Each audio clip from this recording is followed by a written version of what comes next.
Welcome,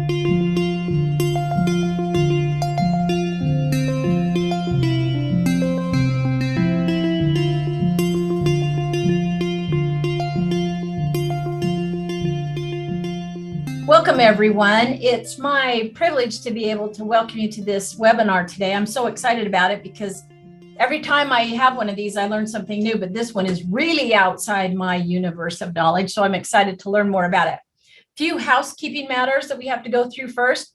If for some reason you get bounced off and you have to sign in using a different ID, please email me at lori.nelson@law.utah.edu and tell me the secondary sign-in that you used so I can make sure you get credit. The second thing is you have to stay on for the full hour pursuant to Utah Supreme Court CLE rules. That's why it's critically important if you bounce off for some reason and you get back on that you let me know that. Third, when you want to ask a question, and this is going to be open to everyone, just ask questions as we go along, use the Q&A. We'll monitor the Q&A feature and get those questions in when we can. If you see a question that you like, you can like that question and it will go to the top. Now, it's my privilege to introduce to you the moderator and co-presenter of this program, very recent ULaw grad, Sam Mayer. Thank you, Lori. And hi, everyone. Excited to have you all here for what I believe will be a pretty exciting topic on a pretty hot topic issue, that being digital assets. And when we speak of digital assets, we're talking about cryptocurrencies such as Bitcoin, which everyone's probably most familiar with. But doing most of the talking today will be Seth Wilks, who is the Senior Director of Government Relations and SME at TaxBit. TaxBit is one of the largest and the leading expert in tax law matters for cryptocurrencies. Seth particularly is a CPA and leading expert on cryptocurrency tax subject matters. He's been heavily involved in educating and informing policymakers and regulators in all tax matters related to digital assets. In March 2020, Seth was recognized as a cryptocurrency tax specialist by the IRS and served as a panelist at their invite-only virtual currency summit headquarters in Washington, D.C. Seth started his career as a tax consultant at the Big Four accounting firm EY and led global tax departments for Fender Musical Instruments, P.F. Chang's China Bistro, and Claris Corporation.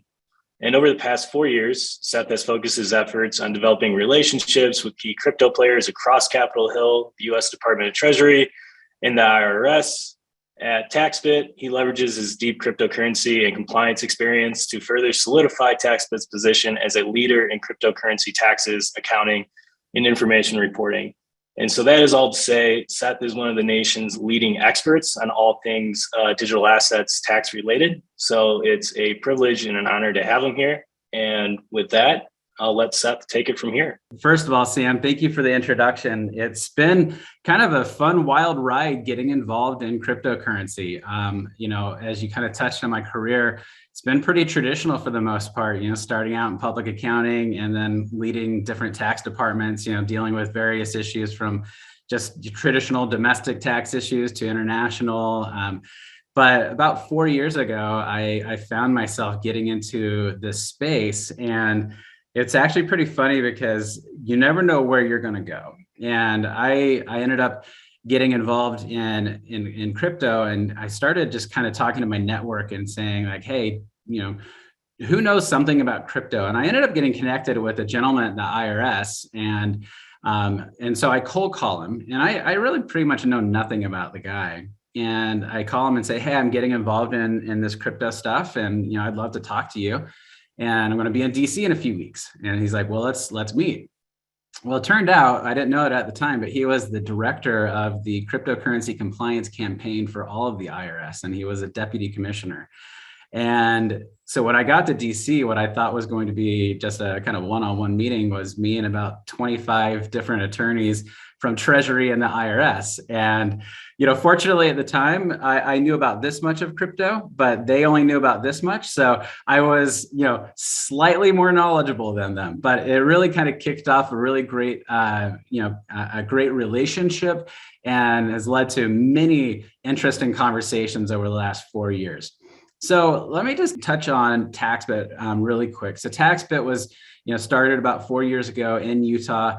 Really fascinating because TaxBit was born from our co-founders, Austin and Justin Woodward. Austin is a CPA, Justin is a tax attorney, and they were all both involved in crypto and just realized, at some point they had to start filing their taxes and realize what a pain it was. And so they started thinking like, hey, there's got to be a better solution for dealing with some of this stuff. And so they kind of came up with this concept of TaxBit, which evolved over time. And I'll kind of touch on that evolution as we go through and talk about some of these issues, because the evolution kind of, follows the same evolution of regulation and legal issues within the space. So, but we are a homegrown company here in Utah. We do have a Seattle office now, and we actually just opened up a DC office as we're getting more and more involved on the government side. So we'll move forward. Digital assets have really changed the game in a lot of ways, and we're seeing just a ton of disruption. My focus is definitely on the tax side of things, but I'm sure Sam could, touch on the more broad way in which crypto is disrupting the traditional financial markets. But we're seeing so many places where there's just disparate data sources. There are new ways of interacting and being able to interact financially. Crypto, the markets never sleep. It's always going. And there are some unique areas about what it is, whether it's considered property or currency. And so we'll touch on each one of these things.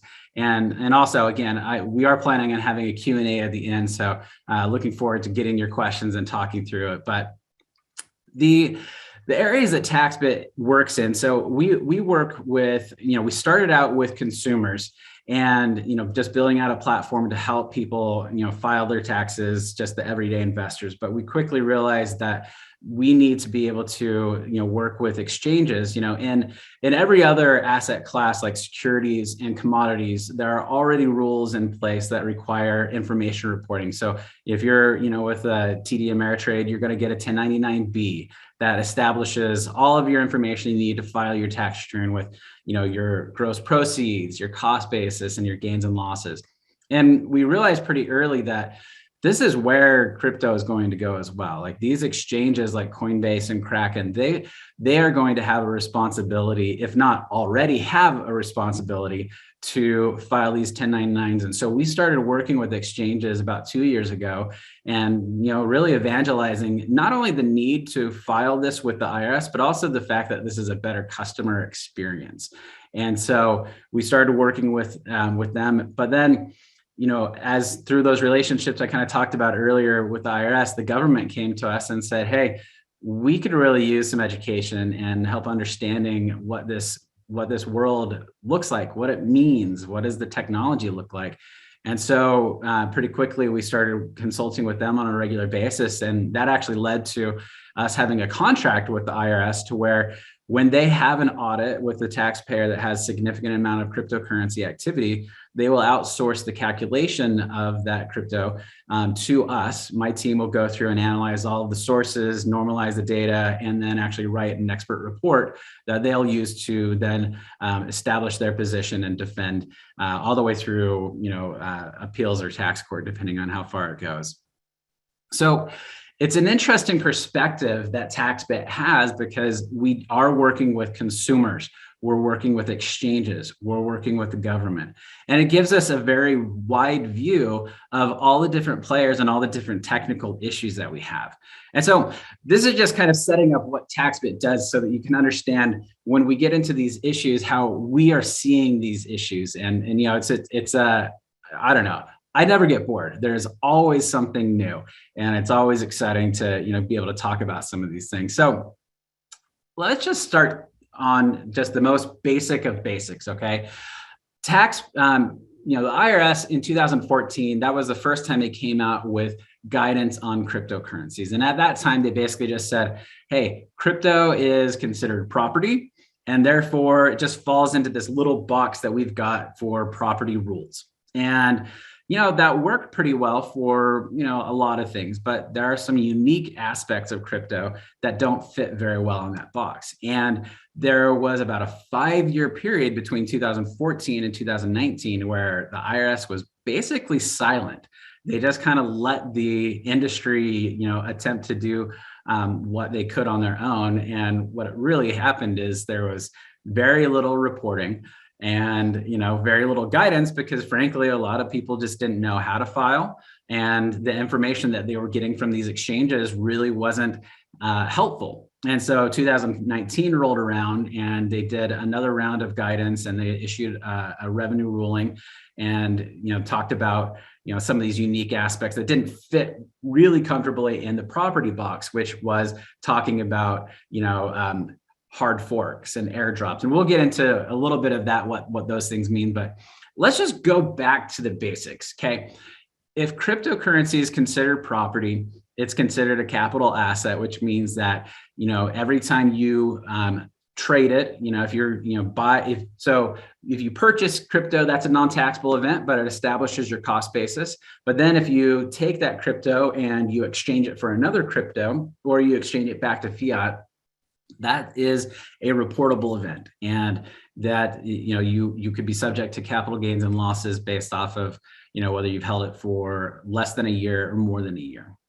Some of the interesting things that we see in this space are around accounting methods. And this is, again, these are pretty basic things, but accounting, in the securities world, you typically have, FIFO is the, first in, first out is the default that you have. So, if you don't specifically identify what lot you're selling, the default is just assume that you're selling your oldest asset first. And the IRS did come out and say that FIFO is the default for crypto as well. But they also said that specific identification is okay. But there are a few things that you have to know about specific ID to be able to apply it. So first of all, you have to have all the information available. You've got to be able to identify when you purchased the asset, what the quantity was and what the price was. And then you also have to identify when you're selling it and what the value is when you're selling it. And then you have to be able to make a contemporaneous decision and prove that you made that decision prior to making that sell.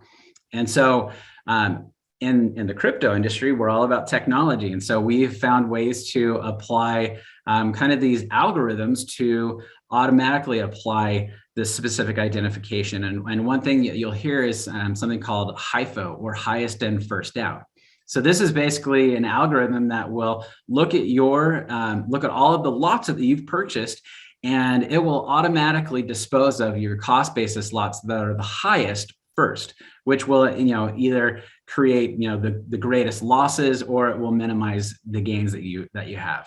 And so I think we're actually going to start seeing this more in the stock and commodities world as well, because this technology, these rules are applied across capital assets. It's not just cryptocurrency, but I think because of the digital nature of cryptocurrency and technology behind it, we're seeing it more prevalent within this space.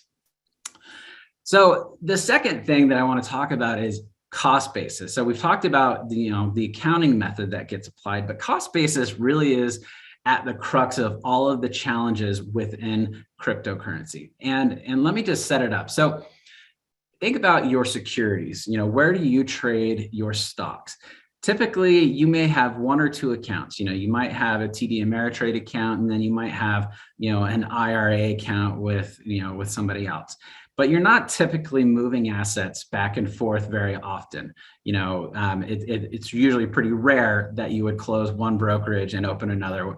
And so even if you do that, though, there are rules in place that require that brokerage. So again, if I have Apple stock sitting on TD Ameritrade and I want to move that Apple stock over to Merrill Lynch, there are rules in place that require TD Ameritrade to transfer my cost basis information and the amount that I purchased it, so the value at which I purchased it, over to Merrill Lynch, so that then when I dispose of that asset later, they'll have all of the information that they need to be able to properly report on a 1099-B what my gains and losses are. Now, that doesn't exist in crypto right now. There's not a rule for sharing cost basis. And more importantly, it is not unusual to move your assets between different exchanges on a regular basis. In fact, I think based off the data that we've captured from our clients, we see that people on average have about 5 exchanges that they trade on and that they're moving assets between, as well as a couple of different hardware wallets or software wallets. So these are storage devices where you can store your keys to your crypto. And what happens is, like, let's just say that I buy Bitcoin for $30,000 on Coinbase. And then I hold it for some period of time and I decide, hey, I want to transfer it over to Kraken because Kraken has better fees, or I like their UI more, or they have an incentive where they're going to give me $100 for moving my assets over there. Whatever the reason is, I now move this asset over to Kraken. Well, Kraken doesn't actually have any idea how much I paid for that asset when I purchased that asset, which means that when they go to report this information, they don't have sufficient information to really tell me what my cost basis is or how long I've held it, which as we know, that would help establish whether this is a long-term capital gain or short-term. And so we'll get into, in just a little bit, we'll get into the infrastructure bill, which was passed in November, which actually changes some of the rules around the reporting requirements for exchanges. But this gets addressed. But I just want to set up the problem because people move assets all the time. I was looking at my own crypto because I'm getting ready to file my taxes, and I probably had 50 transfers last year, just moving my assets from one exchange to another for just various reasons, right? And so every single time you move that asset, you have the potential for losing view of what your cost basis is. And so that is, something that TaxBit helps solve, because through technology, we can see all the movements across your exchanges and we can connect that throughout. Now, some interesting things that happen in the crypto space that don't really happen in the stocks and securities world, although I think we're probably getting there though, is where you can actually exchange one crypto directly for another crypto. So like if I held Bitcoin and I wanted to go and convert that Bitcoin to Ethereum, you can go directly to that other asset rather than exiting to fiat and then using that fiat to buy the other crypto. In the stock world, we don't see that. I'm not taking Apple stock and trading that directly for Amazon stock. I'm exiting to some kind of to USD, and then I'm using that USD to buy the Amazon stock. Well, in crypto, it happens all the time. And so there comes up some questions around valuation, like how do you value what that is? Can I claim that as a like kind exchange? For example, Bitcoin and Ethereum, those are both cryptocurrencies. Aren't those pretty much the same type of asset? Could I make a legal argument that, it's subject to 1031 rules? Well, I think pre-2017, you may have been able to make a little bit of that argument. But back in 2017, we had landmark tax legislation come through, which was probably one of the biggest overhauls to the tax code since, I don't know if it's 86 or not, but it's been a long time.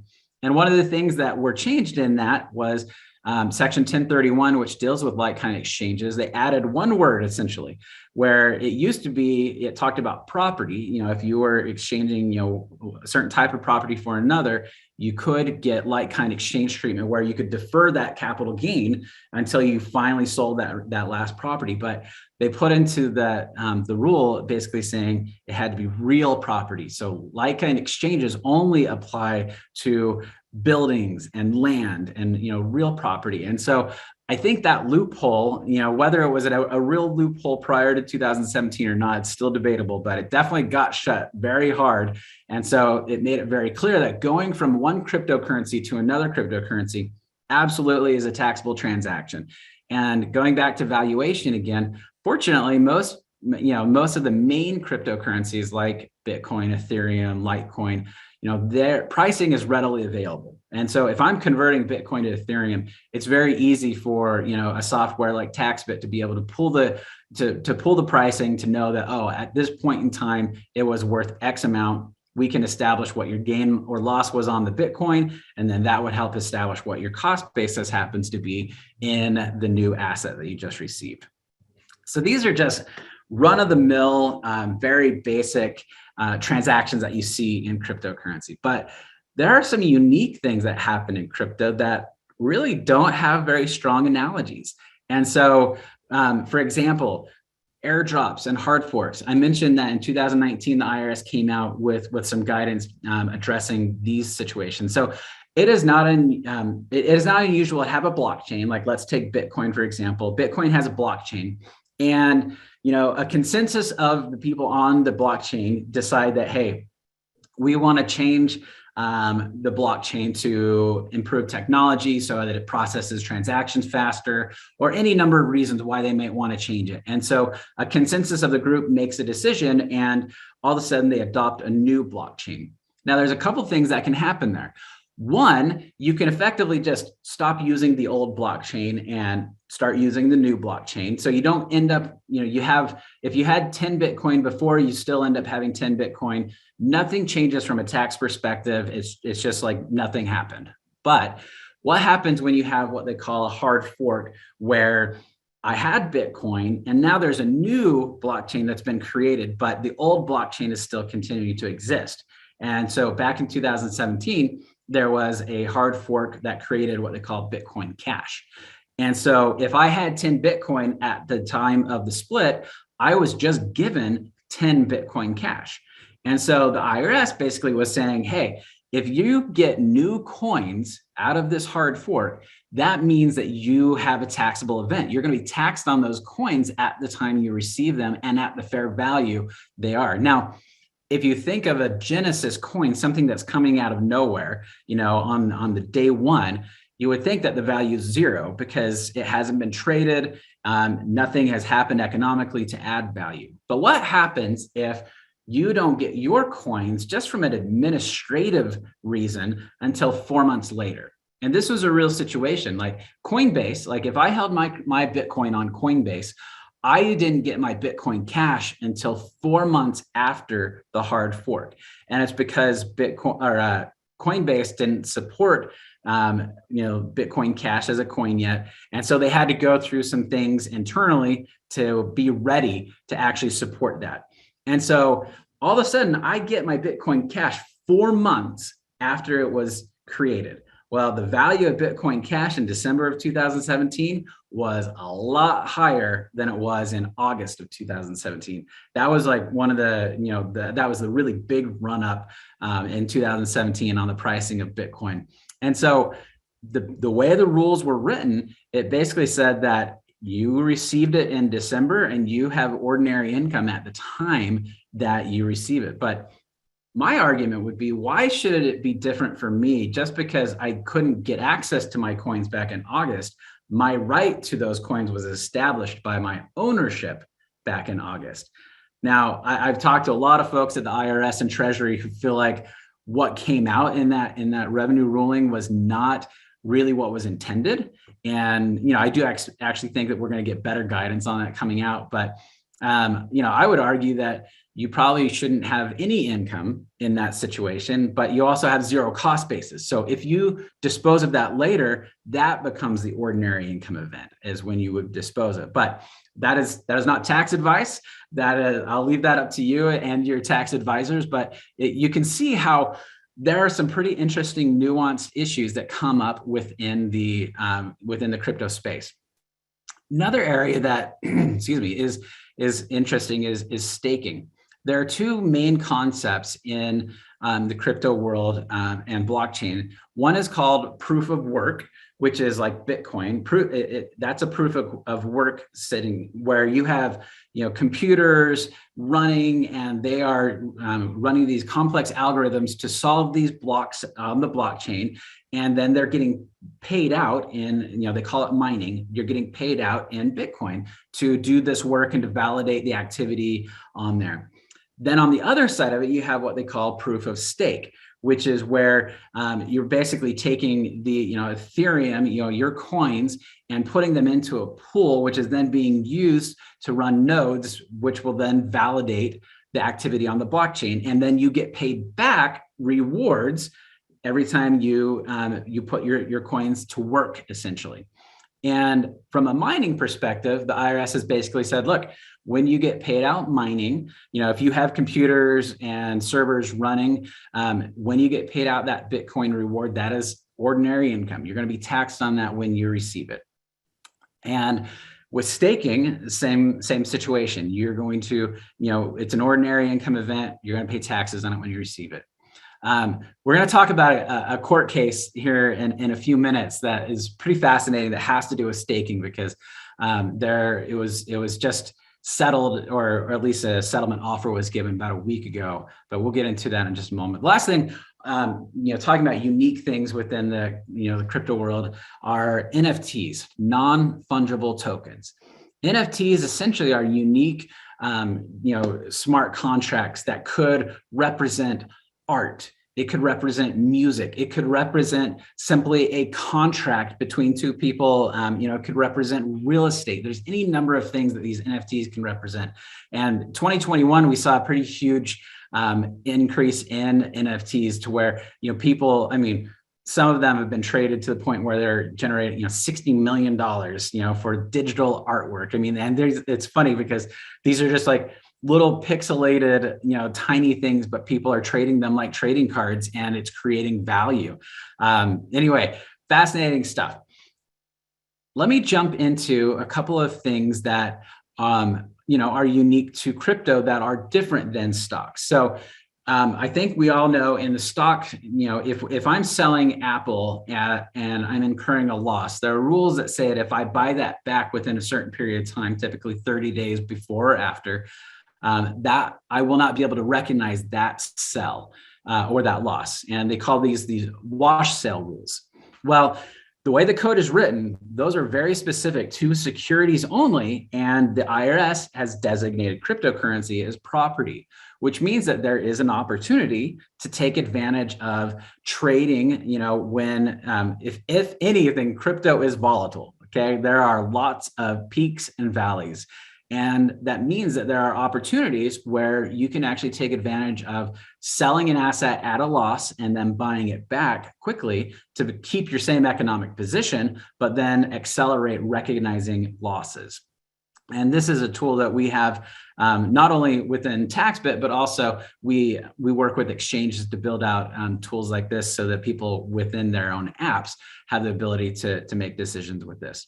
Now, I would be remiss to not mention that there are some other code sections that could apply that might prevent you from doing a wash sell. And that would be just the very basic economic substance doctrine, which basically says if you're making if you're making a decision and you're going into a transaction with the sole purpose of just lowering taxes, and there's no other economic purpose to it, then the IRS has the ability to effectively disallow that loss or make it as if that transaction never happened. Now, I don't think that economic substance is used very often, although you guys are all attorneys, and so I'm going to leave that probably to you guys. But it's interesting though, because of the volatile nature of crypto. I think that there are several arguments to get around the economic substance doctrine. One key point is, are you subject to market risk? And because crypto is so volatile that you could be subject to market risk within 5 minutes of exchanging out of a coin and going back into it. So I guess I'll just leave it at, there's definitely an opportunity to be able to accelerate losses if you're trying to offset other gains. But it's not black and white. And I will also say that in the Build Back Better legislation that kind of died right now, there was a section in there that was basically making crypto subject to the wash sale rules. So Congress is aware of this and they want to use it as a revenue raiser, but that legislation did not pass. And so as of right now, there are still opportunities to be able to take advantage of tax loss harvesting. So I mentioned that there was a court case recently, and it's actually a really fascinating case.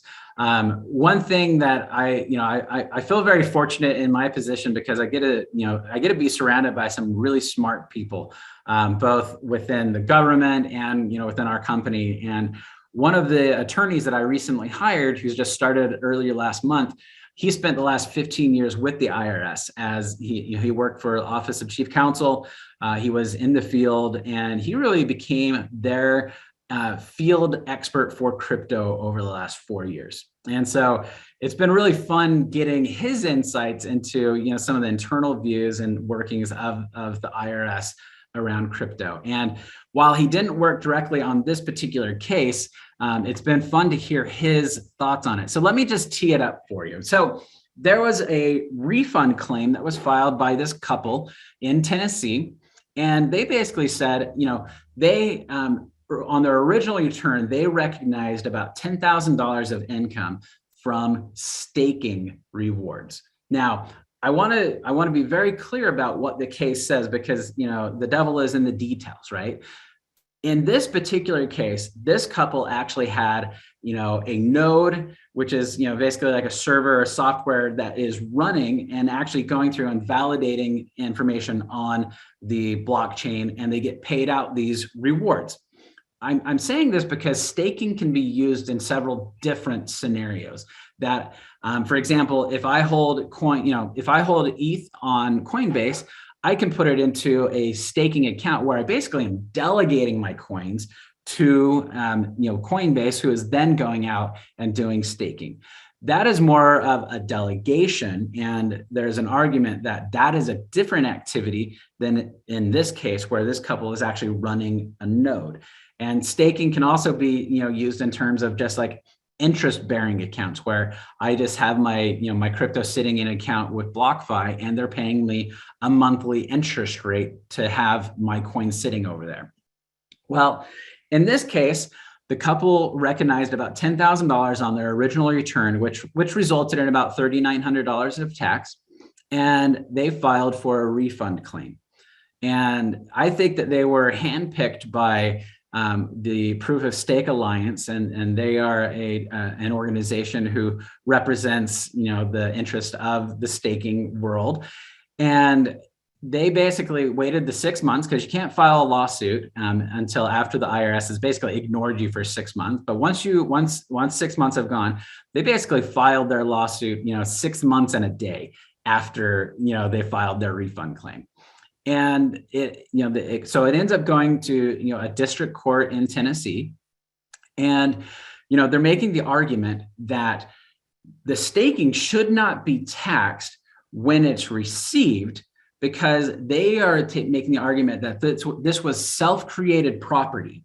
Now, imagine like an artist who's creating, writing a song or making, a piece of visual art. The IRS has basically created a carve out saying that art is not taxable until you go sell it. And so this couple was making the argument that when they're running this node, they're using their property to create more property, which would be the staking rewards. And therefore, it's not taxable until they dispose of that property later, as opposed to being taxed on it when they earn it. Okay, so that is the premise of the lawsuit.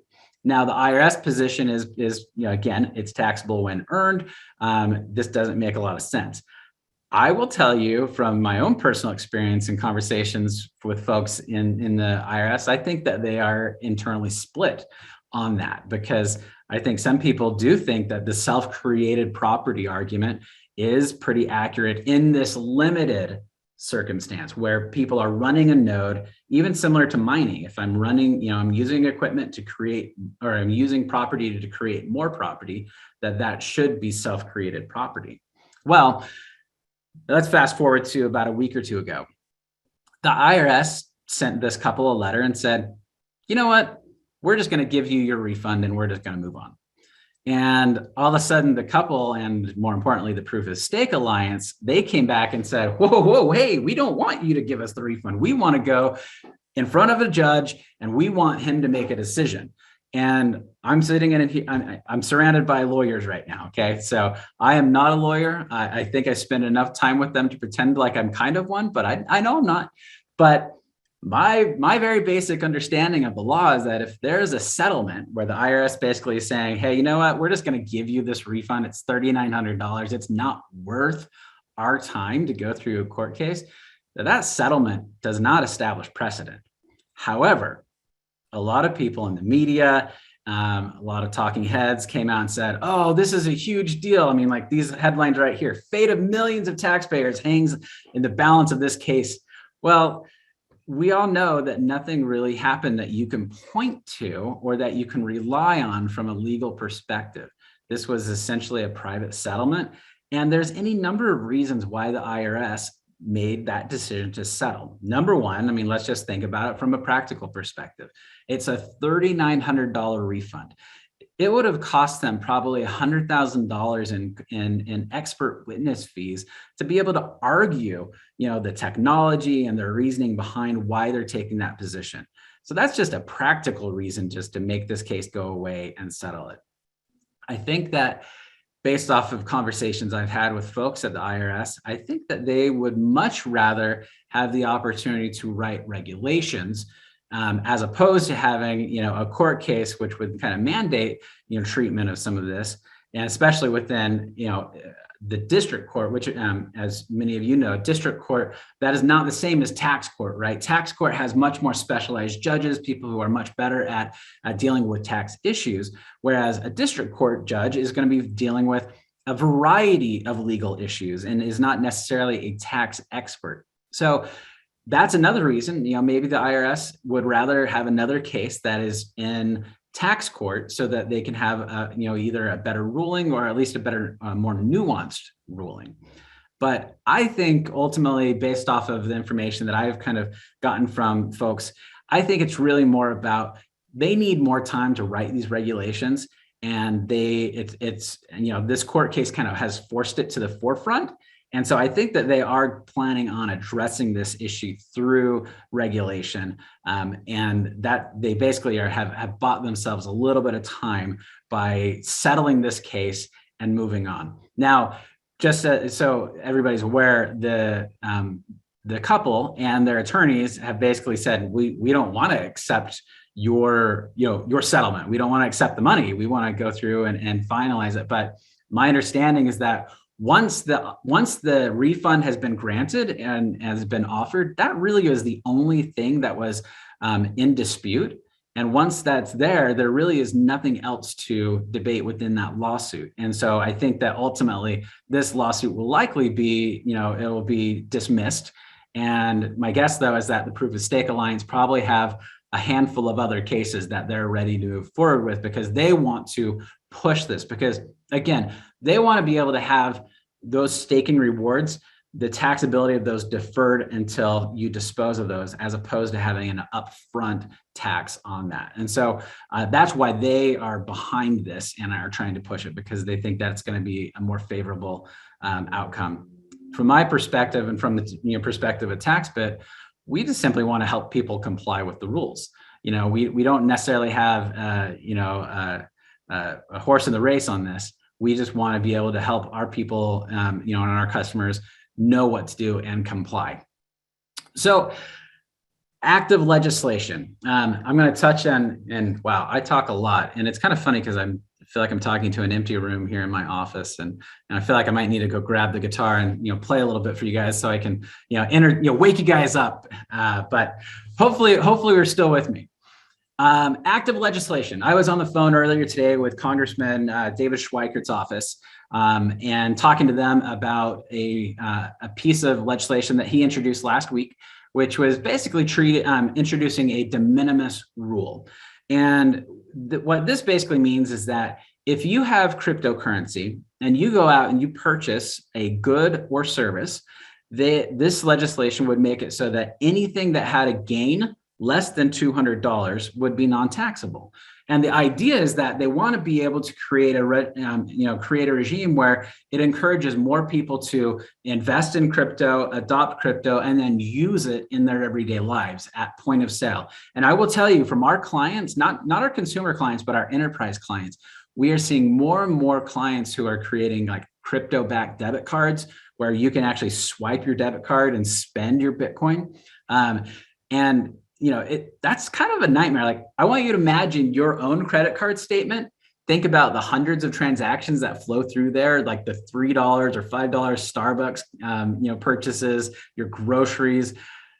every single one of those are taxable events if you're using cryptocurrency to make those purchases. So imagine that you've now got, thousands of taxable events throughout the year, and you've got to track all of that.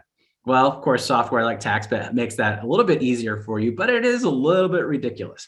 And if we want people to, be able to adopt and use cryptocurrency, we need to make, legislation that's friendlier to encourage it. And so that's what this de minimis rule is meant to do. Now, I will say this rule has been implemented or introduced maybe 5 or 6 times over the last 3 years. And so this is only the most recent time that it's gone there. Each time it's died in committee. But of course, crypto and digital assets are a much bigger topic now than they have been. And so maybe this one will actually get some teeth. Now, I want to touch really quick on the infrastructure bill, and then I want to leave, the last 10 or 15 minutes to be able to talk about just Q&A with everybody. So back in November, infrastructure bill was passed, and it had certain provisions in there that touched digital assets. Now, what's funny to me, and this is something that maybe all of you know, but I was not aware of how this worked, but I knew that Treasury was already working on these regulations, okay? But with the infrastructure bill, they were trying to find revenue raisers to help offset spending. And so somebody had the brilliant idea to pull this regulation out of Treasury and put it into legislation. And all of a sudden, this now becomes a $30 billion revenue raiser, which they can now use to offset spending. It's funny to me because I feel like it's just a shell game. This was already in the works. It was going to happen, but now they've pulled it up into legislation, which means that now we can go spend more money because now we're claiming that this was a revenue raiser. Anyway, I just think that's funny, but apparently that happens all the time. So what changed with this? And the provisions in the infrastructure bill really impact the enterprises for the most part. So these are the exchanges, so Coinbase and Kraken. But what it did is it broadened the definition of a broker dealer when it comes to information reporting. So think 1099s, okay? Like I was talking about earlier, if you're trading stocks on TD Ameritrade, you're going to get a 1099B that has all your information that you need to file. Well, these provisions basically put those same rules and requirements on crypto exchanges and broker dealers. And so the first thing it did was establish that what a broker dealer is. And this is probably the most controversial part of that bill because it's a pretty expansive definition.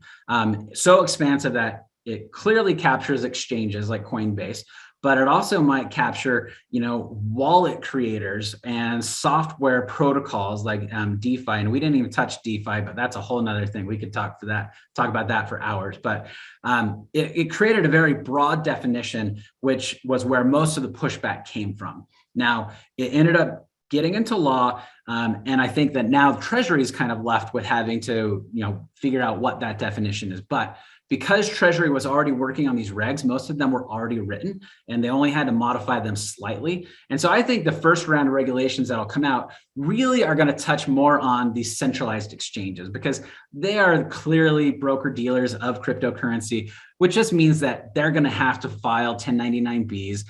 There's an effective date of January 1, 2023, which is basically means that by the time January 24 comes around, they're going to have to give all of their customers a 1099B. The other thing that changed was that they have now defined only for this subsection of the code in 6045 digital assets as a covered security. And all that means is that they will require cost basis to be reported by exchanges. Okay.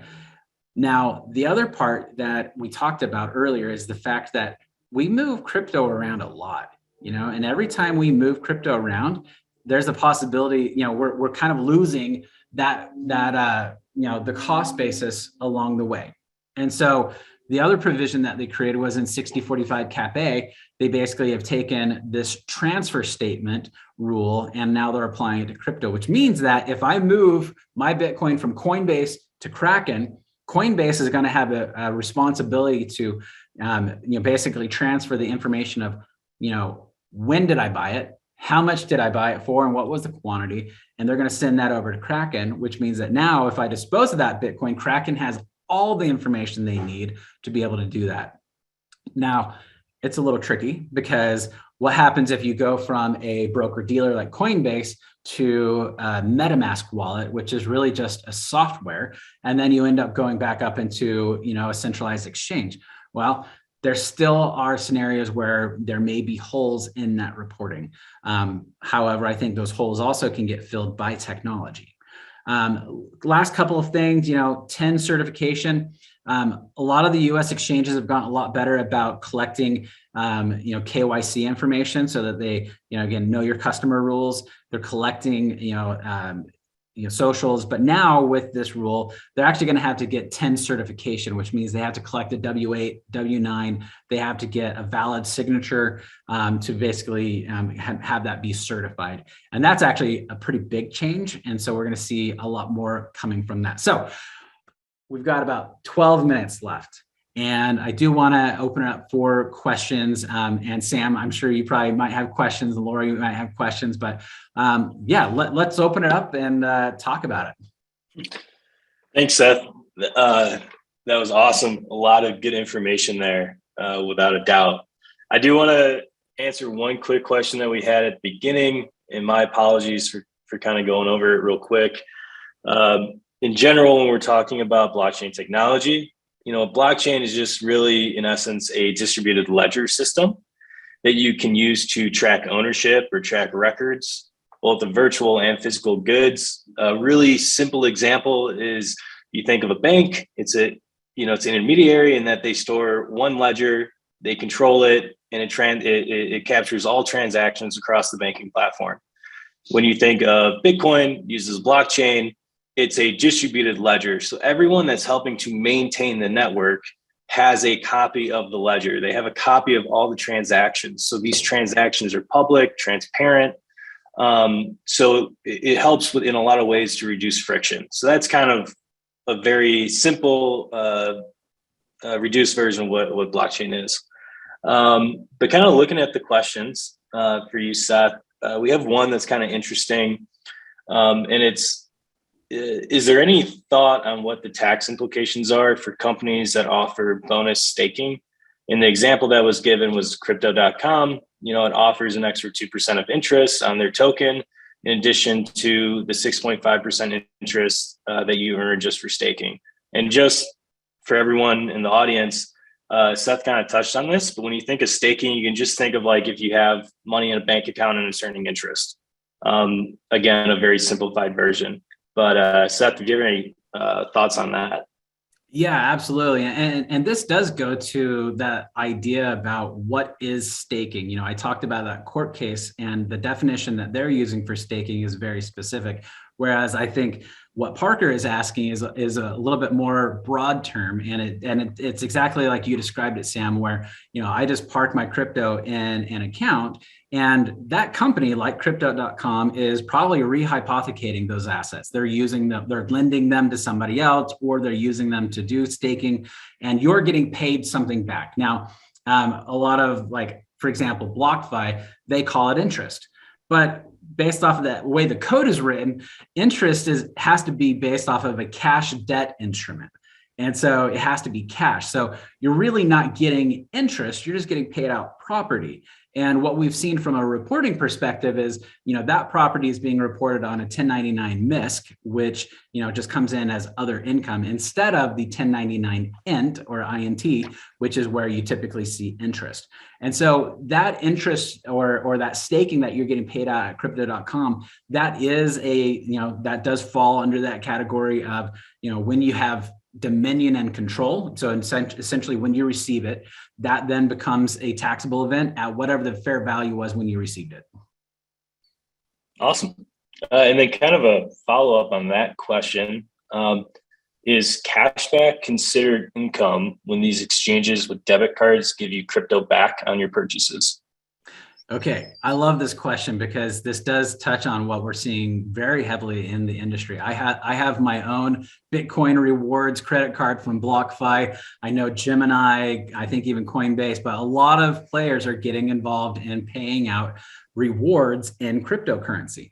And I did have a conversation with the deputy commissioner over the IRS about this because, in my mind, you can't pick winners and losers. If you're going to give rewards in, sky miles or whatever, and you're not going to tax that, then why should it be any different for me to receive that, in crypto? And really the concept is that the way that the IRS looks at it, this is actually a rebate of your spending. And so you spent something that you had cost basis in, whether that was crypto or just cash or whatever, and you're now getting a rebate for your spending activity. That is a non-taxable event, and your cost basis in that is just whatever the fair value is when you receive it. So I think that we're seeing this across the board. Now, what happens if we're getting rebates for hitting trading volumes and rebates on fees paid and different things? So there are some nuances that I won't go into, but it's not always black and white. But I will say when it comes to debit card rewards and credit card rewards, that one is pretty black and white. And it is our understanding and the IRS, the way they've treated it is as non-taxable.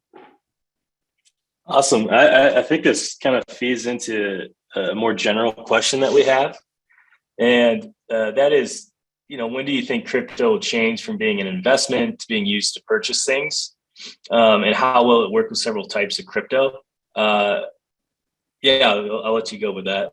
Yeah, that's a great question, Laura. And look, we've publicized this. We work with PayPal. They're one of our clients, and clearly PayPal is one of the biggest payment processors in the world. And PayPal is absolutely looking. They support crypto now, and they're absolutely looking at the opportunity to be able to, enable spending crypto between all of their merchants. They've got 26 million merchants right now. So imagine, you're within the PayPal experience, and instead of using your bank account or your credit card, you can select spend my crypto. And, there's actually some cool technology plays where I was talking, earlier we were talking about like this concept of HIFO, where we sell like our highest cost basis assets first.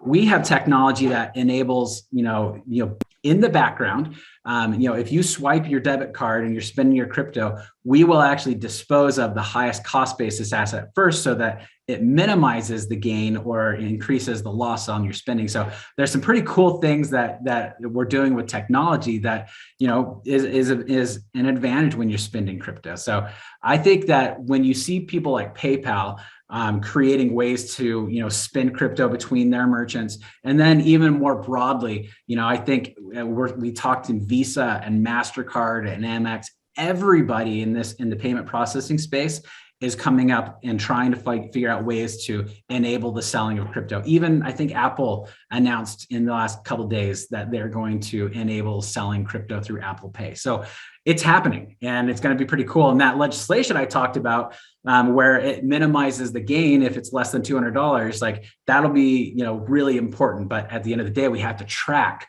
all of this stuff, which is where, again, TaxBit comes into play to help out. But hopefully that answers the question.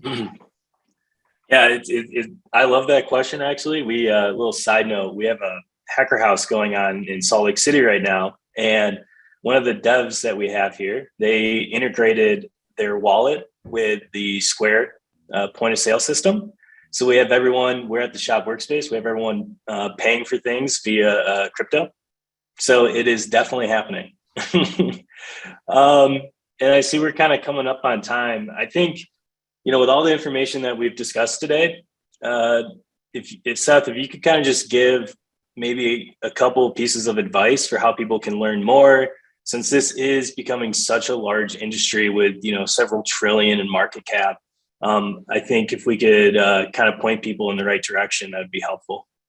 Yeah, absolutely. So, TaxBit has a ton of education, a lot of articles that we've written just talking about the various aspects of taxation of crypto, but also just articles about what is crypto and, how should we get into it? Like what's the easiest way to start, all the way to the more complicated, use cases like DeFi and things like that. But, we're sitting in a room, a virtual room with, attorneys.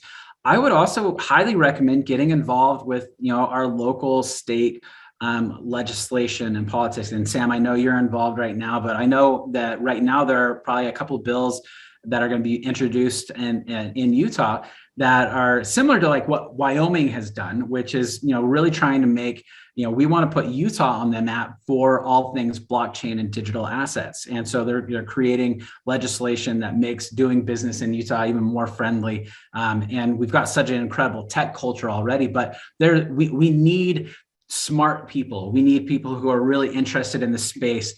And so if there's anybody in this, who's interested, I mean, Sam, I'm sure you'd welcome, them reaching out to you. Happy to have you reach out to me as well. But there's a lot of folks who are trying to make Utah, put it on the map for blockchain and crypto. And so a lot of opportunity to get involved politically there.